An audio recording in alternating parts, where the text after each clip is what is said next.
आचार्य देवव्रत जी के साथ गुरुकुल के इन खेतों में मैंने प्राकृतिक खेती के व्यवहारिक रूप को देखा है। सचमुच में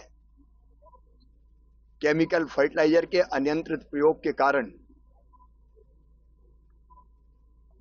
आज धरती की उर्वरा शक्ति समाप्त हो रही है।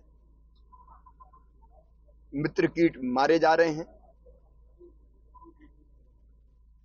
और उसके कारण उत्पादित जो अन्न फल सब्जियां हैं वो कई रोगों का कारण बन रही है।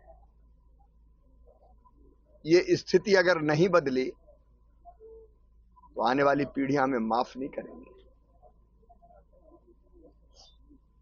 आने वाली पीढ़ियों के रहने के लायक ही धरती नहीं बचेगी।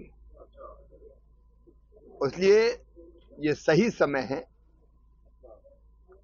कि हम धीरे धीरे ही सही लेकिन प्राकृतिक खेती की तरफ बढ़ें।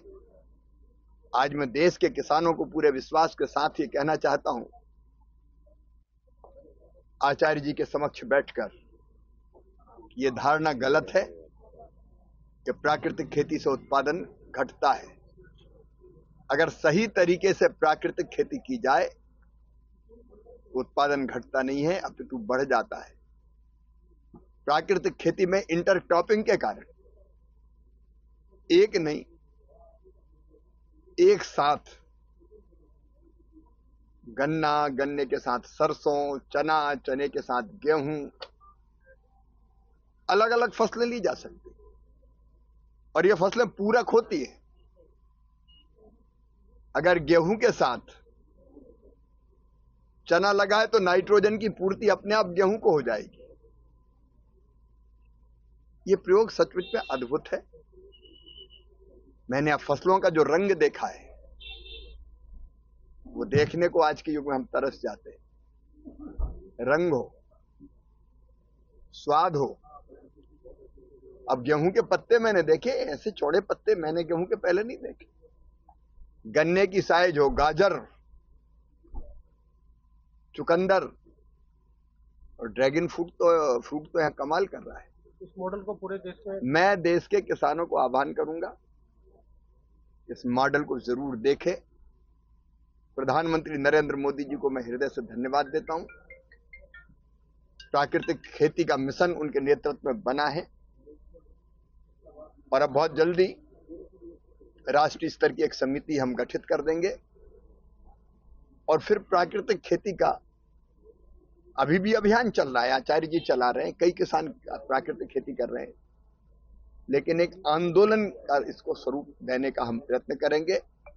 और देश के किसानों को मैं अपील करूंगा कि पूरे खेत में ना, एक साथ में नहीं कहता, लेकिन 5 एकड़ है तो 1 एकड़ में करके देखो, आधा एकड़ में करके देखो, सही तरीके से। एक शब्द मैं जरूर कहूंगा, सही तरीके से। और उसके लिए ट्रेनिंग जरूरी है। आचार्य जी का भी ये मानना है। ठीक से किसानों को ट्रेनिंग देके अगर सही तरीके से प्राकृतिक खेती की जाए तो उत्पादन भी बढ़ेगा, गुणवत्ता तो बढ़ेगी ही, धरती बचेगी। अब केंचुआ गांव में देखने नहीं मिलता, और केंचुआ वो है जो धरती में 50-50 फुट नीचे जाता है, फिर ऊपर आता है, फिर नीचे जाता है, फिर ऊपर आता है, पूरी धरती को एक तरह से पोली बना देता हो, पत्थर की तरह कड़ी नहीं होने देता। और केंचुआ मिट्टी खाता और मिट्टी देता, वो भी खाद का काम करती। तो ये प्राकृतिक खेती ही हमारी धरती को बचाएगी, हमारी अन्न की, क्योंकि आज विषाक्त अन्न खा के कई तरह की बीमारियां हो रही हैं, उससे भी बचाएगा।